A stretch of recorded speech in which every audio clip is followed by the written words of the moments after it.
की जय किसान, जय जवान, जय किसान। मनोज तिवारी की बात हुई, वो इस तरह बेवकूफ नेता लगते हैं मुझे।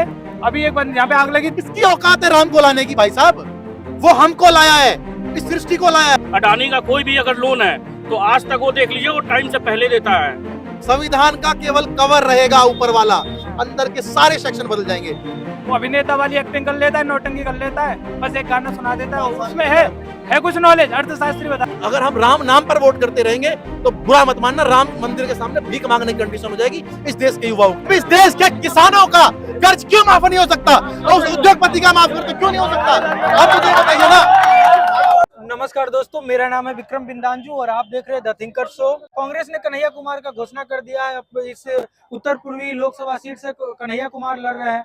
बहुत सारे और भी उम्मीदवार हैं, जैसे एक भाई साहब अभी मिले हैं जो निर्दलीय लड़ रहे हैं। हम इन्हीं से जानेंगे इनके बारे में कि ये इनका नाम क्या है और किन मुद्दों पे इस बार इस लोकसभा चुनाव में उतरे हैं, क्या बेहतरी करेंगे और क्या सोचते हैं। इन्हीं से बात करते हैं। सबसे पहले तो आप अपने बारे में बताइए। मैं डॉक्टर विक्रम चौरसिया हूँ जी और दिल्ली विश्वविद्यालय से पोस्ट ग्रेजुएटेड हूँ। जी फिर यूनिवर्सिटी ऑफ कैलिफोर्निया जैसे और कई जगह से डॉक्टरेट डिग्रियाँ मिली हुई है, हाँ। बिकॉज यूनिसेफ के साथ मैं वर्क करता रहा स्कूल टाइम से। क्या मुद्दा है आपका? मेरा मुद्दा वही सोशल है, जो रियलिटी है कि सबको पता है कि मुद्दा क्या है, बता समस्याएं दीजिए। क्या है, जी। सबको पता है। भाई साहब यहीं रहते हैं, इनको पता है कि चाहे वो नेहरू विहार हो, चाहे गोपालपुर हो, चाहे वजीराबाद हो या कहीं का, देखो इतना इतना पानी लगती है बारिश में, आज भी वो हालात है, किसी से छुपा हुआ नहीं है। और यहाँ माइग्रेटेड मोस्टली स्टूडेंट हैं, बिहार, यूपी, झारखंड, मध्य प्रदेश से आते हैं दूर दूर से, लेकिन उनको सुविधाओं के नाम पर क्या मिलता है सबको पता है, बताने की जरूरत नहीं है। लेकिन एग्जैक्टली 10 सालों से कहीं ना कहीं हमारे सांसद महोदय लापता है, वो कभी कभी आ जाते हैं। हाँ जी, वो हमारे यहाँ से ही है, कैमूर से। हाँ, वो आते हैं कब चले जाते हैं, और मतलब प्रतिनिधि का काम होता है कि जनता के बीच में रहे। तो सबसे बड़ी बात तो यह है कि प्रतिनिधि, बातें होती है ड्यूटीज की, आर्टिकल 51 ये बात करती है कि हमारा ड्यूटीज है, कर्तव्य है। तो भाई एक कर्तव्य सिर्फ आम लोगों के लिए नहीं बनाया गया, जनता के लिए नहीं, ये हमारे प्रतिनिधि के लिए भी बनाया गया है। तो प्रतिनिधि अखिल लापता कहाँ है? ओके, तो चाहे वो मनोज तिवारी जी हो, चाहे अभी कन्हैया कुमार को कांग्रेस ने उतारा है वो हो, सबको पता है। वायरल वो लोग कहीं ना कहीं फेमस चेहरे हैं, सभी जानते हैं जी। तो बताने की जरूरत नहीं है मुझे कि उनका एक्सप्लेन करूं कि वो कैसे है कैसे। मेरा मेन एक ही उद्देश्य है, पिछले 12 सालों से मैं यहाँ दिख रहा हूँ, जो चीज़ें मैंने आज भी देखा कि जो यहाँ के लोकल हैं वो आज भी बहुत सारे समस्याओं से प्रताड़ित हैं। तो मैं लोकल यहाँ के जो दिल्ली का है, उत्तर पूर्वी क्षेत्र के, उन लोगों की समस्याओं को घर घर हम विजिट करेंगे, घर घर उनकी समस्याओं को देखेंगे और उनको जो आज तक किसी ने उनके दिलों को नहीं टटोल पाया है, वो मैं एक पूर्वांचल से आया हुआ, खासकर यहाँ पूर्वांचल के लोग हैं हमारे, उनके टटोलने की और अपने सामर्थ्य के अनुसार, आप लोगों के प्यार के अनुसार, सभी के स्नेह के अनुसार काम करने की कोशिश की। कोई भी चुनाव में उतरता है कोई भी व्यक्ति, तो उनका एक मुद्दा होता है कि हम इन मुद्दों पे काम करेंगे। अलग अलग पार्टियों ने अपना मैनिफेस्टो जारी किया। सब मैनिफेस्टो में क्या बोलेंगे? जी, एजुकेशन। मेरा सवाल थोड़ा पूरा हो जाने दीजिए। आप लड़ रहे हैं, आपके सामने बड़े बड़े चेहरे हैं, मनोज तिवारी है और एक कन्हैया कुमार है। कहीं ना कहीं कन्हैया कुमार कांग्रेस में है और उनका आम लोगों के बीच में, खासकर स्टूडेंटों में पकड़ ज्यादा है, और पिछले 2 बार से मनोज तिवारी सांसद है। आप किन मुद्दों पे आपने क्या सोचा है कि कैसे उनका सामना करना है? मनोज तिवारी जी का बात करेंगे तो देखिए, यहाँ का वो हमारे प्रतिनिधि हैं, सांसद महोदय हैं, और 10 साल में यहाँ के उत्तरी पूर्वी क्षेत्र के, खासकर दिल्ली में और एरिया की मैं बात नहीं करूंगा और इलाके की बात नहीं करूंगा, हम यहाँ की सिर्फ बात करेंगे और यहाँ की क्या हालात है, यहाँ आम जनता के बीच में चले जाइए, पता कर लीजिए। खुद हम भी रहते हैं, सभी यहाँ रहते हैं, न सड़कें सही हैं। जब चुनाव आती है कोशिश करता है ये लोग, पिछली बार 2019 में भी देखें, थोड़ा सा गिट्टी या रोड़ा बाली बिछाएंगे, फिर 10 दिन के बाद बारिश होगा, जस के तस हो जाएगा। ये तो बहुत बड़ा मुद्दा है कि देश की राजधानी यहाँ केंद्र में सारे बैठे हुए हैं और केंद्र में तुम्हारी सत्ता भी है और यहाँ पर भी तुम ही हो, तुम्हारा ही सांसद है, लेकिन हालात क्या है सबको पता है। कुछ काम नहीं किया है, यहाँ के लोग बताएंगे। भाई साहब यहाँ का है, हमारे सचिन बड़े भैया हैं, मावी भैया, उनके भाई साहब हैं, करीबी जानते हैं। मैं आम आदमी पार्टी का युवा मोर्चा का अध्यक्ष भी हूँ। आप आम आदमी से जुड़े हुए हैं? जी जी, मैं युवा मोर्चा का अध्यक्ष हूँ यहाँ से। अच्छा। और जहाँ तक रही, तो देखिए, फिर आपको कन्हैया का समर्थन देना चाहिए, दिल्ली में गठबंधन है हाँ उनका। बिल्कुल, मैं कन्हैया के समर्थन में खड़ा हूँ। और हमारी पूरी की पूरी जो आम आदमी पार्टी, आप जानते हैं, इंडिया अलायंस में हम लोग हैं। और देखिए, मनोज तिवारी जी जो चुनाव लड़ रहे हैं, अपने काम पे तो लड़ ही नहीं रहे ना।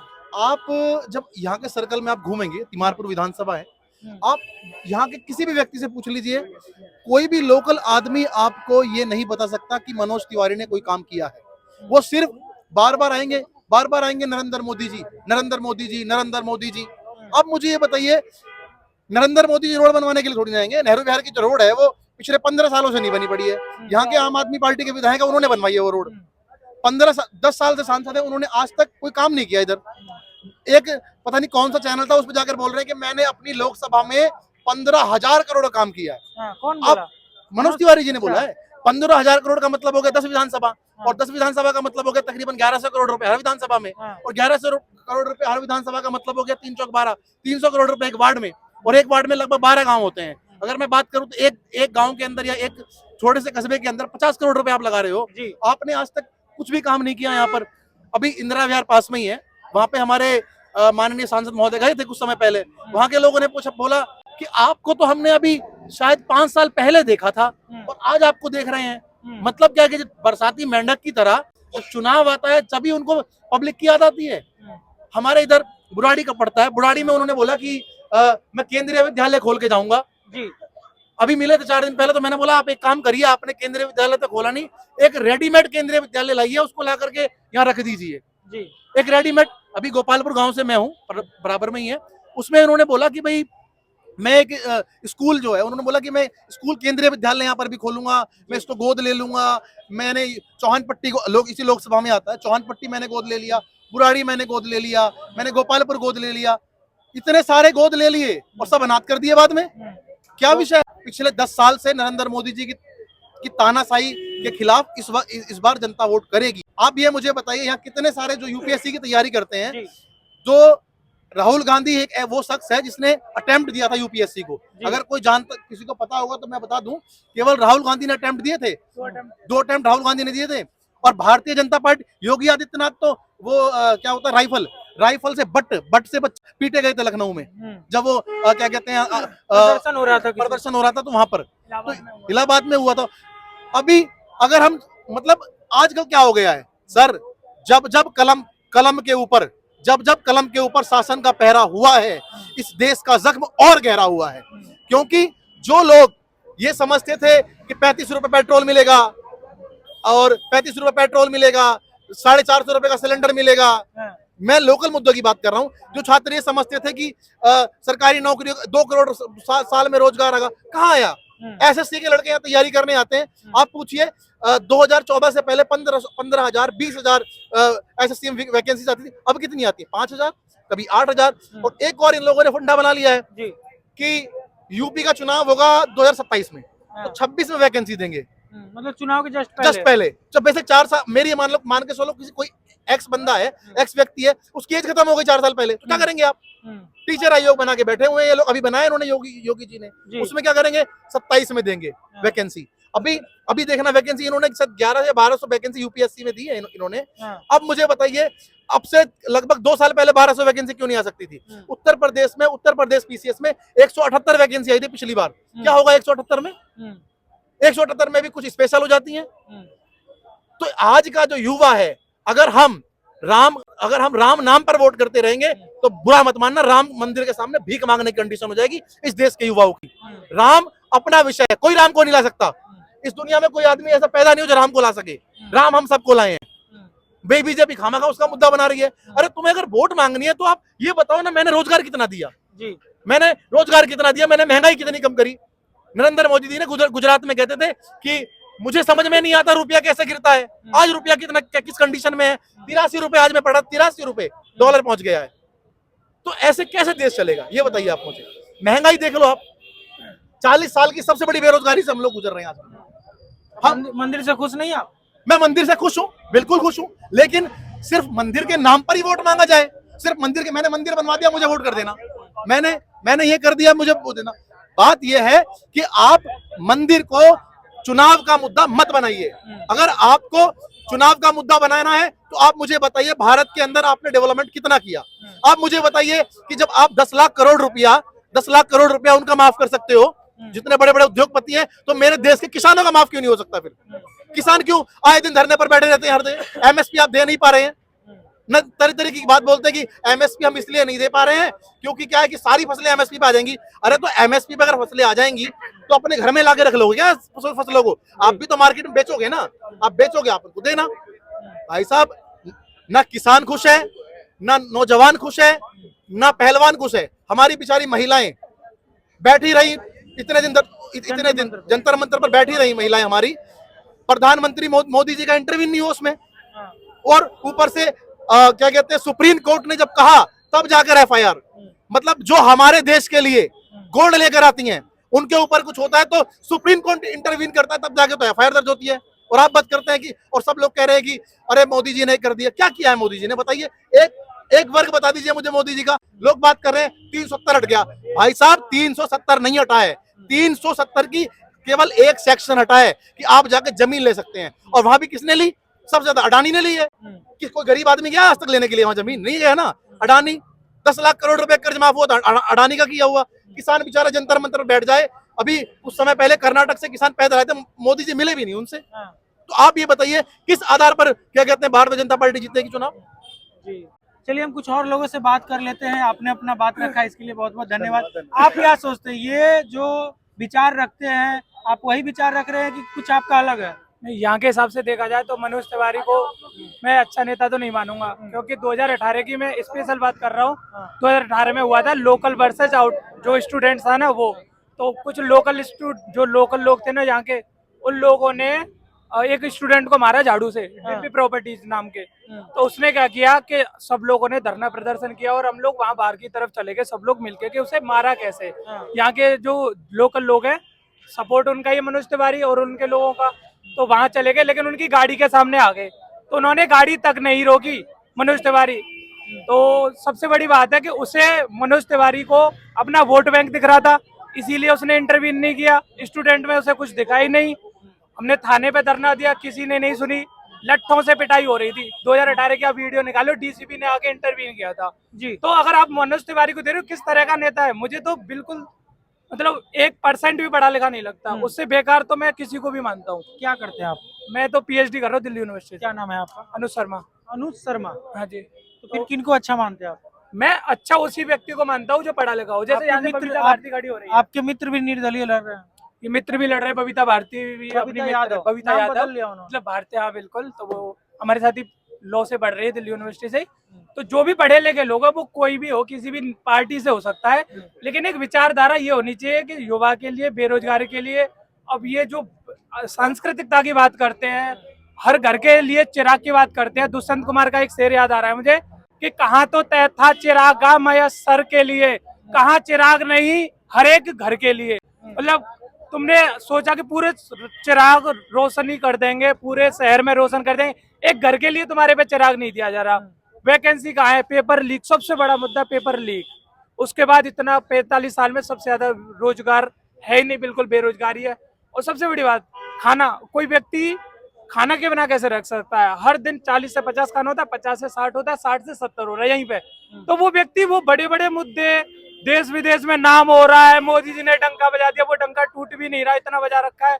तो वो पहले वो देखेगा, वो रोटी खाएगा। किसी आदमी का मतलब गरीब माँ बाप के बच्चे आजकल आ रहे हैं, वो जो 12th पास कर रहे हैं वो सारे आ रहे हैं, अंधानुकरण चल रहा है। वो चल रहा है, वो इसलिए चल रहा है कि वो चाहते हैं कि एक बेहतर भविष्य हो। प्राइवेट में जॉब है नहीं, लात मार के निकाल देते हैं। अभी IIT बॉम्बे में 36% जो जी रिपोर्ट आई थी वो एग्जैक्ट बिल्कुल। एक मेरे दोस्त को जो IIT से है, उसे भी जॉब नहीं मिली। अब जो IIT से पढ़ रहा है, अब ये नहीं कह सकते स्किल नहीं है। स्किल तो होगी, ऑब्वियस सी बात है। देश का सर्वोत्तम संस्थानों में सर्वोत्तम संस्थान है। हम लोग PhD वाले हैं, दिल्ली यूनिवर्सिटी से PhD करते हैं। वहाँ भी सिफारिश चलती है, क्लियर कट। PhD के लिए सिफारिश चलती है, उसके बाद प्रोफेसर के लिए सिफारिश चलती है। एक RSS के नेता का फोन आया तो उसका सिलेक्शन हो जाता है, और जो 12 साल से लोग बच्चा पढ़ा रहा था, जो प्रोफेसर पढ़ा रहा था, उसका सिलेक्शन नहीं होता। आपने ये RSS का नेता क्या ये कुछ जिक्र कर रहा है? क्यों नहीं करूंगा, क्योंकि आजकल सारी चीजें वही से हो रही है। कैसे जॉब हो जाता है फोन आने पे? क्यों नहीं होगा? वो जब सब कुछ केंद्रीकरण वहां से हो रहा है तो जॉब भी मिल जाएगी। हमें पता है ना, हमें पता है। हमें जबरदस्ती आपके साथ हुआ है क्या ऐसा कुछ, या कुछ आप जानते हैं? जानता हूँ, सब कुछ जानता हूँ। बताइए फिर। अब जानने में यह है कि रिसर्च स्कॉलर, जैसे हमारा परिवार रिसर्च स्कॉलर RSS में जोड़ लिया जाता है जबरदस्ती। और हर कोई व्यक्ति चाहता है कि उसको जोड़ लिया जाए, तो कहीं ना कहीं वो उनके पीछे लोगों बन के जाए और उनकी मदद से वो प्रोफेसर बन जाए। कोई चाहेगा, कोई आपको भी मिलेगा ना, तो आप भी चाहोगे।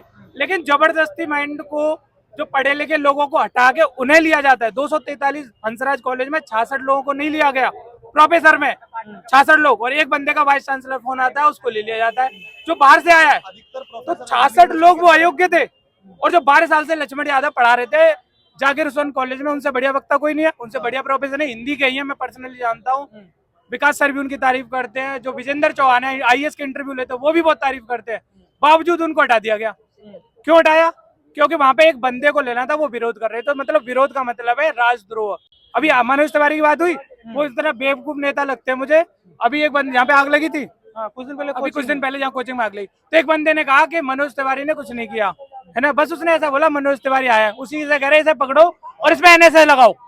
वो लड़के को जबरदस्ती पकड़ के लाया एक पुलिस वाला मेरे सामने, और उसे मारने को हो गया। अब बताओ, अगर हम विरोध नहीं कर सकते लोकतंत्र में, तो वो NSA लगवाएगा उस पर? वो इतना अनपढ़ नेता है कि उसके विरोध पे एक UPSC एस्पिरेंट से वो NSA लगवा देगा इसी बात पे, जबकि इस पे बोलना चाहिए, हर किसी को बोलना चाहिए। आया अपना गाड़ी मटकाई और वो अभिनेता वाली एक्टिंग कर लेता है, नौटंकी कर लेता है, बस एक गाना सुना देता है, उसमें है कुछ नॉलेज, अर्थशास्त्री बताता है वो खुद को कि मनोज तिवारी अर्थशास्त्री से कुछ भी आता नहीं है, और यहाँ का नेता बना बैठा है। क्यों भाई? कोई भी बंदा हो पढ़ा लिखा होना चाहिए, कम से कम ग्रेजुएट, पोस्ट ग्रेजुएट में नॉलेज होनी चाहिए। मुझसे आगे कर ले बहस, इतना ही बड़ा नेता है तो। भाई डेवलपमेंट की बात करेगा, युवा होगा, बेरोजगारी होगी।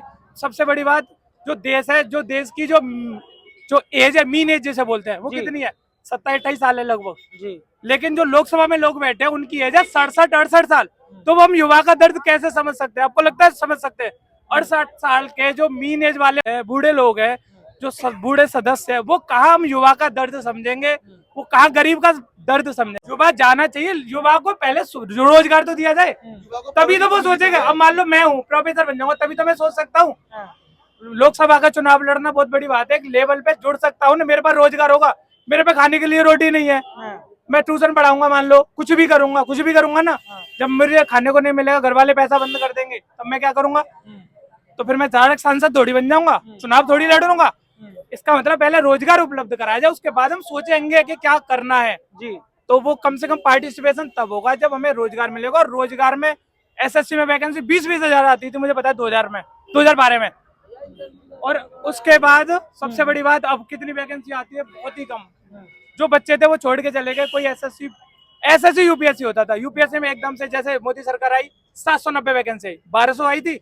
लेकिन जिस साल 2015 में वैकेंसी की आई 734, 700 और कम होती गई 800। फिर जब इन्हें लगा कि चुनाव आ रहा है, 19 में बढ़ा दी, फिर 21 में बढ़ा दी, 22 में बढ़ा दी। दिखाना है कि लास्ट में वैकेंसी बढ़ा दी। और 1000 वैकेंसी अगर आप मतलब 200 वैकेंसी घटा रहे हो, तो उसका मल्टीप्लाई 15 से करिए, क्योंकि प्री में जो बच्चा फेल हो जाएगा उसका कॉन्फिडेंस गया, वो अपने घर चला गया।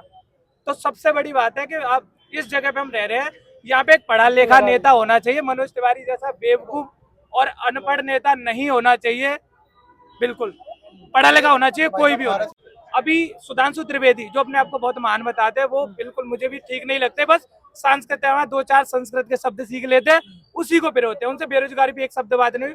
पूरे दिल्ली यूनिवर्सिटी में वहाँ पे 400 पार के नारे लगवा रहे प्रोफेसर से। इसका क्या मतलब हुआ? हम किसी विचारधारा के हो सकते हैं, बिल्कुल। तो 400 पार के कोई प्रोफेसर के भी जो सारे प्रोफेसर लगा रहे, इसका मतलब क्या है? क्योंकि तुमने उनकी सिफारिश लगवाई, और वो इसीलिए तुम्हें मोदी का नारा, 400 पार का नारा। किसी विश्वविद्यालय के अंदर कन्वेंशन हॉल जो सबसे बड़ा सेंटर है पढ़ाई का, उसमें 400 पार का नारा का क्या मतलब है? मोदी के गुणगान करने का मतलब क्या है? तो आप पार्टी की तारीफ न करके देश के बारे में बोलो ना। जय हिंद, बीजेपी की जय जयकार, बीजेपी 400 पार, इसका क्या मतलब हो सकता है? इसका मतलब आपने अपने लोग बिठाए, वो अब आपका गुणगान करेंगे, और वो जब गुणगान करेंगे तो अपने ही जो लोग RSS से है, जो इन ग्रुप से जुड़े हुए हैं, शाखाओं से जुड़े हुए हैं, जो भाग दौड़ कर लेते हैं, उनको लेते हो। कलम वाले की कोई ताकत नहीं है। बिल्कुल, हम इनसे ले लेते हैं। ये कुछ काफी लंबे समय से बोलना चाह रहे हैं। इन्होंने जैसे कहा कि एक RSS का कॉल आ जाता है तो उसका सिलेक्शन हो जाता है। इस पे मैं एक चीज मैं आपको बताता हूँ, कम शब्दों में। हाँ, मैं बिल्कुल संक्षेप में रखूंगा। देखिए, दरअसल बात ये है कि जैसे मैं अभी, मेरा नेट है, मैं PhD एनरोल करने के लिए मतलब इधर उधर घूम रहा हूँ, तो मुझे एक व्यक्ति ने सलाह दी कि आप जाकर के RSS ज्वाइन कर लो। अच्छा, किसी व्यक्ति ने आपको ये सलाह दिया कि RSS ज्वाइन कर लो और 2.5-3 लाख रुपए लगेंगे, और जाकर के कहीं कोर्स कर लो। RSS ज्वाइन करने के लिए 3 लाख? नहीं, वो लोग एक कोर्स कराते हैं। वो नागपुर में होता है। तो उसमें क्या होता है, जैसे होता नहीं है कि A certificate, B certificate, C certificate, NCC मिलते हैं, उस प्रकार आप वहां जाओगे तो आपको RSS में कद और मिल जाएगा। ठीक है, उससे क्या बेनिफिट होगा कि मेरा कद बढ़ जाएगा RSS में, और RSS में काम करने लग जाऊंगा। तो क्या है कि एक सिफारिश मिल जाएगी। आरएसएस में जो व्यक्ति आप मेरी बात मत मानिए, जितने भी प्रोफेसर दिल्ली यूनिवर्सिटी में हैं और जितने भी सेंट्रल यूनिवर्सिटी में हैं, इनमें सबसे अधिक अगर कोई एक विशेष समुदाय का कब्जा है, एक विशेष समुदाय का कब्जा है पूरी सेंट्रल यूनिवर्सिटियों में, और वो विशेष समुदाय कौन है? जो आरएसएस से जुड़े हुए हैं। केवल जो आरएसएस से जुड़े हुए वही प्रोफेसर बनेंगे, उन्हीं का इनरोल होगा। और सबसे बड़ी बात, उनके जो पीएचडी करते हैं, पीएचडी में वही एडमिशन हो सकते हैं जो केवल शाखा से जुड़े होंगे अधिकतर। मैं सबकी बात नहीं कर रहा हूं, लेकिन 80% ऐसा ही है। आप मुझे बता दीजिए, अभी एक महिला बैठी हुई थी, उसने अपनी खुद की उसके लिए दलित थी, वो क्या कहते हैं, कम से कम 2 महीना बैठी रही, 2-3 महीना विश्वविद्यालय के सामने। हाँ, धरना दिया था उन्होंने। क्यों? उनकी क्या मांगे थी? उनकी सिर्फ एक तो उन्हें पीएचडी नहीं करने दिया जा रहा है, परेशान किया जाता है प्रोफेसर उन्हें, क्योंकि वो दलित है इसलिए। भाई साहब, इस देश में सबसे ज्यादा जिन्होंने अंबेडकर से बड़ा विद्वान कौन है? दलितों के लिए, पूरे देश के लिए भगवान है हमारे लिए वो। अच्छा, अभी भी आप दलित की बात कर रहे हैं, तो अभी भी हम देखते हैं कि राजस्थान में कुछ दिन पहले एक न्यूज आता है कि एक दलित जो आईपीएस रहते हैं, तो उनको भी घोड़ी चढ़ने से रोका जाता है, पुलिस लगानी पड़ती है एक आईपीएस को। इस तरह की घटनाएं अभी भी हो रही है, और विपक्ष के द्वारा, खासकर आपके पार्टी के द्वारा ये कहा जा रहा है कि अगर इस बार बीजेपी सत्ता में आती है तो संविधान खतरे में पड़ सकता है, संविधान बदला जा सकता है। बिल्कुल, और ऐसा होगा। अब मुझे बताइए कि एक बुक का कवर सेम रख दो और अंदर के सारे पर्चे बदल दो, क्या मतलब है इस बात का? मतलब अभी आपने देखा होगा, ट्रक जो ड्राइवर थे, उन्होंने अभी पूरा भारत को रोक दिया था। कारण क्या था? कि जो ड्राइवर्स हैं उनके ऊपर सेक्शन लगा दीजिए कि अगर वो भाग गया तो ऐसा हो जाएगा। हाँ, है ना। अगर पहले कुछ अलग था, अब अलग है।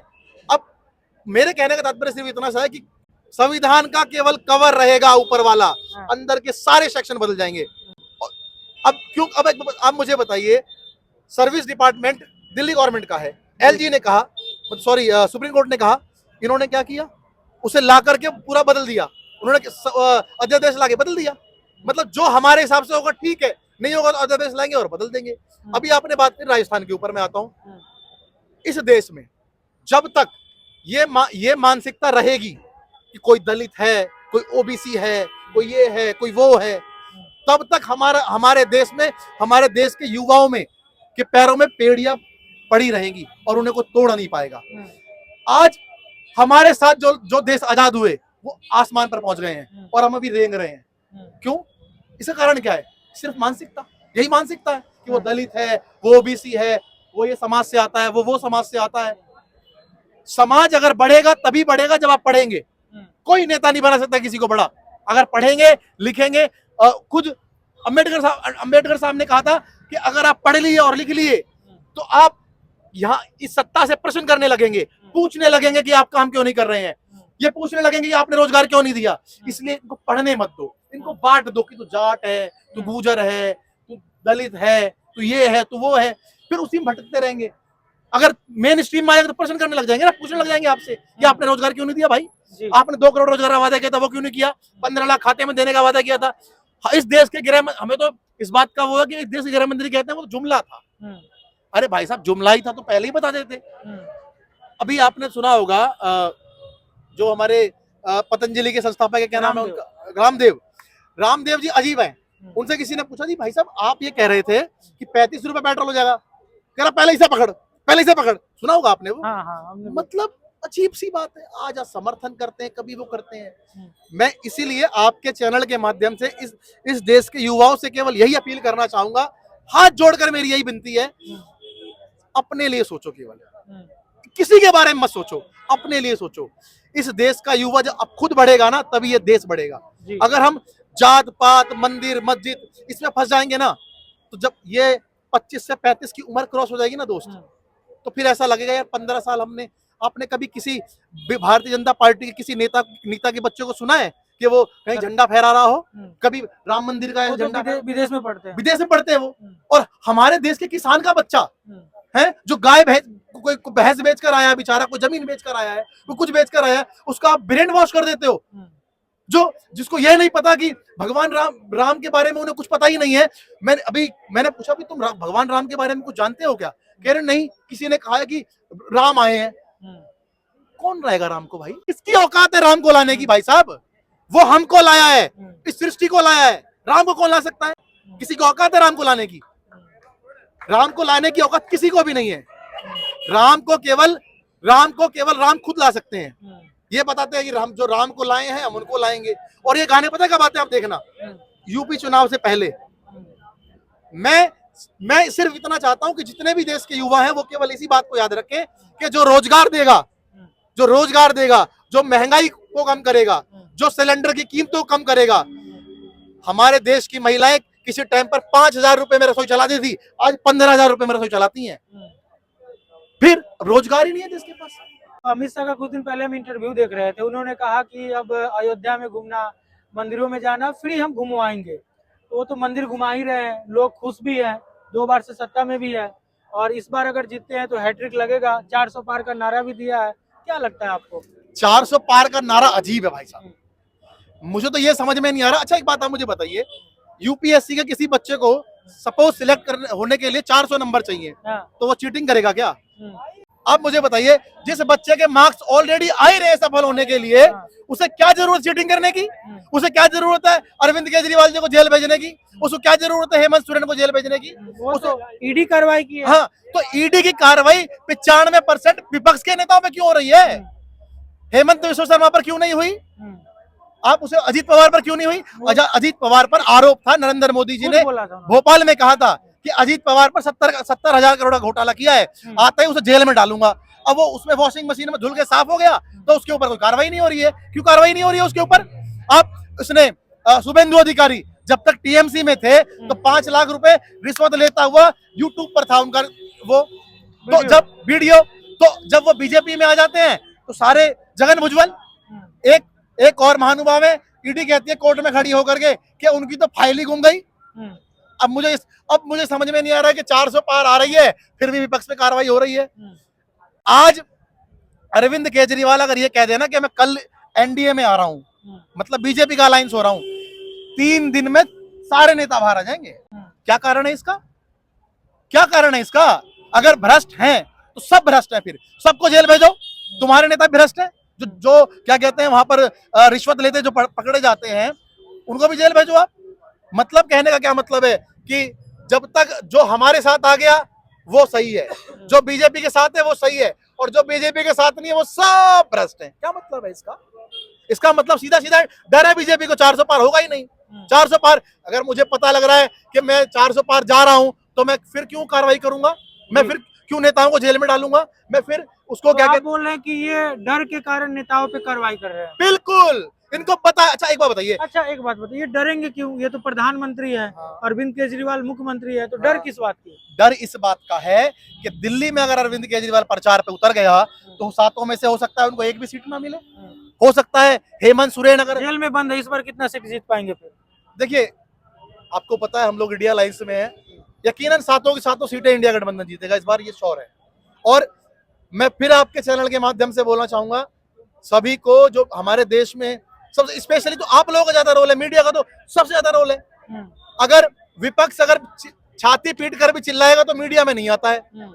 भारतीय जनता पार्टी का कुत्ता भी मर जाएगा ना पट्टा पहन के, तो वो भी मेन स्ट्रीम मीडिया में चलता है। क्या कारण है इसका? क्यों भाई? अगर देखिए, चौथा ही स्तंभ है सर। मैंने अभी ये बोला था, मैंने ये कहा था कि जब इस देश में कलम पर पहरा हुआ है, इस देश में जख्म और गहरा हुआ है। अगर इस देश के जितने भी मीडिया चैनल्स हैं, अगर वो सब कुछ बताने लग जाए ना कि रियल में हो क्या रहा है। आप ये बताइए कि अभी मैंने आपके चैनल में अभी बोला था कि 10 लाख करोड़ रुपया उसको क्यों माफ कर दिया भाई? बड़े बड़े उद्योगपतियों का, किसानों करो ना। हुआ है भाई, हुआ है। अरे भाई साहब क्या बात कर रहे हो? राइट ऑफ में और ये जो होता है उसमें फर्क होता है। किसी भी अडानी का या किसी का बोलना चाहता है ना, वो राइट ऑफ हुआ है। तो राइट ऑफ, मेरा बात मैं समझा रहा हूँ आपको। राइट ऑफ, एक सेकंड, राइट ऑफ का मतलब ये होता है कि भविष्य में अभी वो पैसा नहीं निकाल, हम लोग अभी उससे वसूल नहीं कर सकते, तो उसको एक हम, अरे भाई सुन तो ले भाई, वो एक बुक में हो जाता है, वो लेजर एंट्री होती है, राइट ऑफ कर दिया जाता है कि अभी हम एट प्रेजेंट सिनेरियो हम उस पैसे को नहीं रिकवर कर सकते हैं, एट द लेटर स्टेज हम उससे पैसा रिकवर करेंगे इन नियर फ्यूचर। कब क्या मतलब- इन नियर फ्यूचर मतलब इस किसान के नहीं एक सेकंड नहीं इस किसान के आप बोल देना इस देश में कितनी बड़ी बात है। एक सेकंड किसान का पैसा किसान आत्महत्या कर लेता है जी भाई साहब। अगर आज आप 2 लाख रुपए लोन ले लो ना गांव में तो मिलेगा ही नहीं, और अगर मिल गया ना तो पता लग रहा है 10 तारीख को आपका महीना हो रहा है, 15 तारीख को बैंक जाके बैठ जाएगा, और मजबूरन इस देश के किसानों को फांसी लगानी पड़ती है आज भी। और बड़े बड़े उद्योगपति कर्ज माफ कर रहे हो भाई साहब, कह रहे राइट ऑफ हो गया है, इन फ्यूचर लेंगे, लेकिन उस फ्यूचर का कुछ पता नहीं है कि वो फ्यूचर कब आएगा। क्या कहेंगे आप? अडानी का जो ये बात बोल रहे हैं ना, सबसे बड़ा बात है वो ठेला नहीं वो चलाता था, ठीक है। सबसे बड़ा बात है वो ठेला नहीं चलाता था, और सबसे पहला चीज है अडानी का कोई भी अगर लोन है तो आज तक वो देख लीजिए वो टाइम से पहले देता है पैसा, वो कभी टाइम से उसका वो नहीं हुआ है। बता रहे थे ना, हाँ राइट ऑफ बता रहे थे, राइट ऑफ का अब नहीं समझ में आएगा आपको? नहीं मुझे समझ में आ गया, लेकिन हाँ, आप तो? ये कह रहे हो कि इन फ्यूचर में देगा ना वो, हाँ। तो वो कब देगा? और ऐसा कोई सा भी ये जो आप बता रहे हैं माफ किया गया, मेरे नॉलेज में तो कुछ नहीं है, आप दिखा दीजिए क्या आपके नॉलेज में क्यों होगा? क्यों आपके अब नहीं आरबीआई होगा भाई, वो अगर मीडिया में चलती है, अगर वो मीडिया में चलती है, अरे भाई आप आरबीआई आपकी नॉलेज में कैसे आ गया? आप लोग आपको पता नहीं है। मैं बता देता हूँ, आप YouTube पे जाना, आप YouTube पे जाना और सर्च करना सबसे पहले इस देश की सुनो, इस देश की वित्त मंत्री का भाषण है, इस देश की वित्त मंत्री का भाषण है, जो आपने राइट ऑफ की परिभाषा दी ना, सेम परिभाषा उन्होंने भी दी। लेकिन मेरे कहने का मतलब ये है कि जब इस देश के किसानों का कर्ज क्यों माफ नहीं हो सकता, और उस उद्योगपति का माफ कर तो क्यों नहीं हो सकता? अब मुझे बताइए ना। ठीक है सबको आप जो बता रहे, सुनो भाई साहब एक सेकंड, भाई साहब मैं समझ गया आप क्या कहना चाहते हो। आप ये कहना चाह रहे थे कि वो एक सेकंड आप ये कहना चाह रहे थे ना कि वो कोई ठेले वाला नहीं है, वो सबको रोजगार दे रहा है ना, इसलिए उसका छेड़छाड़ नहीं हो सकती। इस देश का किसान हमारा पेट भर रहा है भाई साहब, क्यों नहीं समझते हो आप? इस देश को चला रहा है, रीढ़ की हड्डी है वो। किसान है देश को चला रहा है, मैं मान रहा हूँ, ठीक है, किसान देश चला रहा है, वो अन्य के जगह पैसे ले रहा है ना भाई। किसान ऐसा तो नहीं है, दिल्ली में यहाँ पे देख लीजिए अभी सिंगू बॉर्डर पूरा ब्लॉक है। सिंगू बॉर्डर, आज मैं पटियाला से आ रहा हूँ, सिंगू बॉर्डर पूरा ब्लॉक है। गवर्नमेंट कितनी फसलों पे एमएसपी दे रही है, एक बार मुझे आप बताएं। मैं बताइए भाई, भैया ने बोला एमएसपी की बात, देखो सुनो एमएसपी इस देश में सभी किसानों को और सरकार को सभी फसलों पर देना चाहिए। मैं उसके पीछे कारण बताऊंगा कैसे देगा, कितनी फसलों पे दे रही है वो बताएं आप। नहीं मैं सुनो ना, वो मैटर ही नहीं करता, वो मतलब ही नहीं करता।